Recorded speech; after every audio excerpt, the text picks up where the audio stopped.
what is possible with dating, right? Because I think there's a lot of dudes out there who, yes, the market's very tough, they're maybe not really getting much action, etc., etc. But then there's this whole other tier of guys, and this goes from top celebrities down to people like us, scraping the bottom of the barrel. But you've obviously got the Leonardo DiCaprio who's dating like 24-year-old models, and then you've got people who are nowhere near that status, but are having a dating life that I think would be the envy of a lot of other dudes. So what would you say is actually possible for an average guy? If I look at myself, coming from a background of being the good-looking dude, but very, very low levels of self-belief, self-esteem, self-respect, not really kind of understanding how to make myself as a more valuable commodity when it comes to dating, compared to where I'm now, where I'm definitely not a finished product. But if I just look at the upgrade in women I've got, it's monumental from what I used to get, being at uni, stumbling around a club drunk and being chosen by an occasional fat buffalo to actively going out and having a pretty good hit rate in terms of meeting girls on apps or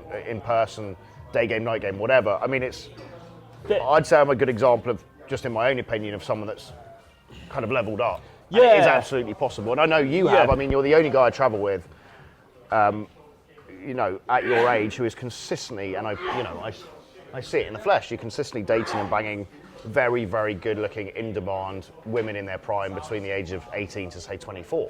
Yeah. And you're living actually breathing what you're teaching. Well, I mean, and we are both products of actually putting the work in. And a belief you can change. There's nothing else to it than that. And obviously throwing our entire lives away and just chasing pussy. But apart from that. Absolutely. Well, I'm nearly going to hit the big half century quite soon. How do you feel about that? Terrible. But you're in the best. You're best. I think it's probably from quitting the booze, but you're in incredible shape and looks for a guy coming up to 50. I think your attitude to life is a lot younger as well. I think mindset is such a big thing, isn't it? Because there's no way I'd have you pegged as a 50-year-old. Just never growing up, basically. But basically being a kind of a Peter Pan-like character, but you're only as young as you feel. I think. I actually feel reasonably relaxed about it, really, because of course you know what it's like. I mean, whatever age you're at, you get a bit older and you don't feel that age necessarily. Well, maybe some people do, and obviously you're right, fitness, health, all those things come into it. But hormones I think as well. I think the hormone therapy. Hormones definitely. But certainly for myself, as you said, I'm dating predominantly women actually in their 20s. And I'm not saying age is the be-all and end-all. I think women in their 30s and so on can still be very attractive. But if we look at classically what a guys want, they want women in their prime. I think the prime age is about 23, isn't it? Certainly, well, say 18, 19 to 23. I have predominantly dated women in that age range, really for my entire life. Or not, and why is that? It's not because I'm a celebrity. It's not because I'm a multi-millionaire. It's because you've got edge. But it's because I've got edge. But it's because... why is it? I believe it's because I've learned certain principles that I've been able to apply. 100%. And it's also about lifestyle and choices that you make in your lifestyle. But, I mean, take it away from me or us personally. I mean, there's a bunch of guys out there who... It's really strange, isn't it? If we look at our audience and we look at the people who come on boot camps and the people who come to us for training, a lot of these guys, they're great, decent guys, good looking, in many cases well put together, switched on, whatever.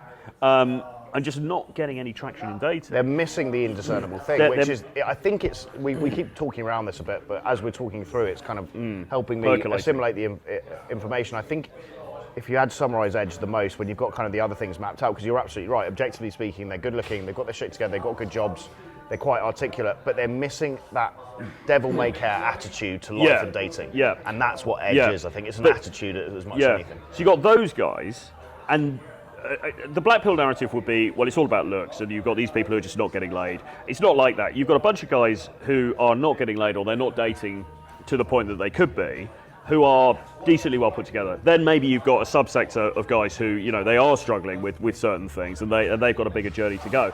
And then you've got another bunch of guys who are living, in contrast, what will be seen as almost like a Disney-style dating life, where they are actually, they're meeting beautiful women, they're having, maybe multiple relationships, they're spinning plates, to coin the phrase, or they're in a relationship with a really hot girlfriend or whatever, but they're not they're not feeling the dating famine that these other dudes are feeling. And those guys, you know, it's absolutely possible. It's not all top celebrities. I mean, it is just regular dudes who somehow they've got all the fundamentals dialed in, but they've also got the attitudinal stuff. They've got the edge. And they're utilising that. And I mean, in many ways, this is the greatest period to be a single guy in the history of the world, isn't it? You can travel anywhere you want and be if you're from, a lot of the guys watching this are from the Anglosphere. I know from my viewership that a lot of guys are American, German, Australian, or UK based. And you can absolutely jump on a plane with, you know, whatever you've got in terms of your value right now and be a very shiny, valuable object in many, many different countries, particularly Latin America, Eastern Europe, where women are extremely feminine, extremely attractive, and you can do massive amounts of damage. Just do the cheat code thing. And this isn't a long-term solution, but just to get some initial momentum, get on a fucking plane, get in touch with myself, Troy at realtroyflorence.com or info@jamestusk.com.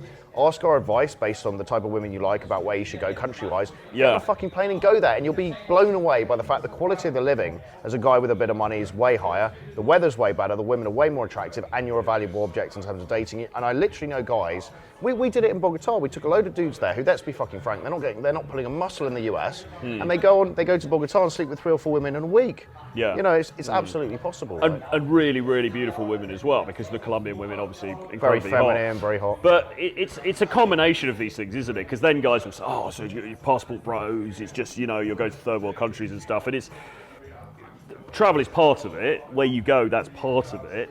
But equally, it's having all the other fundamentals in place. Yeah.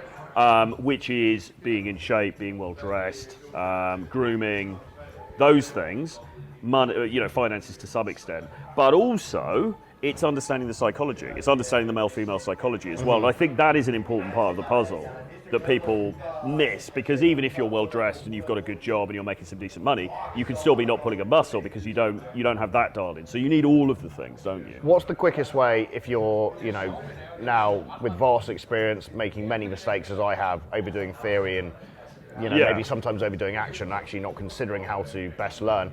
If you were giving guys the keys to the kingdom now who are just getting into this, being like, right, how can I assimilate what you just said about understanding the female to male dating dynamics as quickly as possible, what would your recommendation be to learn that?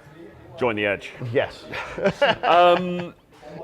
Well, that's an interesting one actually, because that does probably take a bit more theory. Would you have said, need to. Part of me, like playing devil's advocate, part of my attitude now in hindsight, with 2020 hindsight obviously would have been, I kind of wish I'd never read any theory, and some would have almost been like a gun to my head, right, go out there and just for the next 6 months just try and make it work.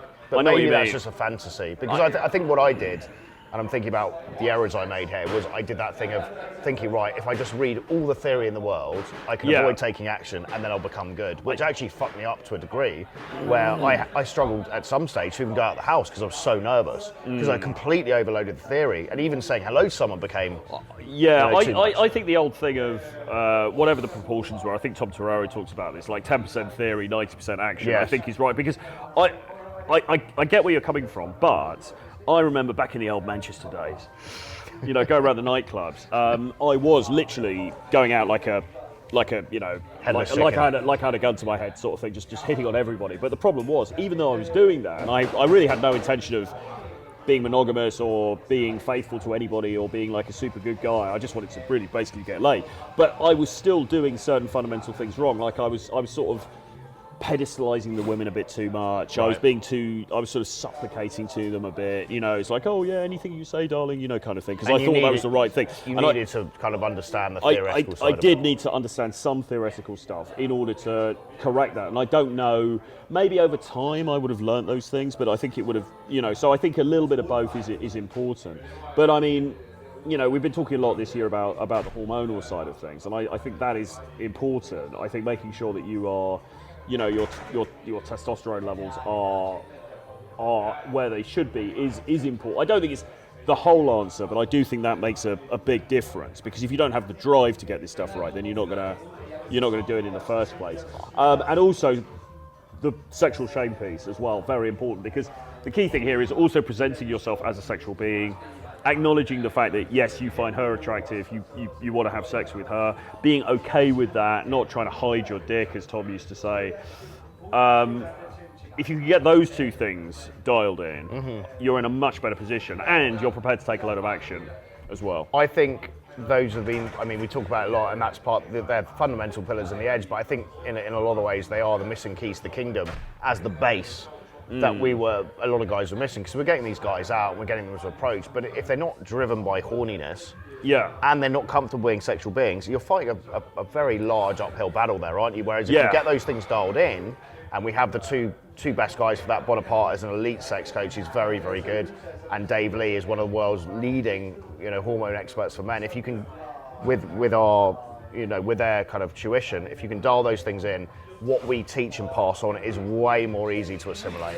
Yeah, I think that was always the missing link with a lot of the old school purist game guys, because what you're basically doing is you're giving a bunch of guys, all due respect, and this doesn't mean everybody, but there was certainly a contingent of the audience who were probably low T and probably had high levels of sexual shame. Not just the audience, the people teaching it. The one dude who I now really resonate, because I'm jacked back up on hormones. I interestingly really resonated with him when I was about 18 to 22, because I was obviously high testosterone then, and now I'm resonating again, with him at 37 because I'm back on the hormones. But Good Looking Loser was an epitome of a horny fucking dude jacked up on anabolics. But if you look at the old school, particularly the old school UK day game guys, very skinny, not working out, low testosterone. It's kind of a blind leading the blind, if we're being brutally honest about it. An extremely complicated, extremely theoretical, reams and reams and reams of this stuff about how to interact with these women, when actually the Good Looking Loser message was just get in there. Was just get in there, be touch her, make it clear what you want. Just almost be a bit more barbarian with it, which I like.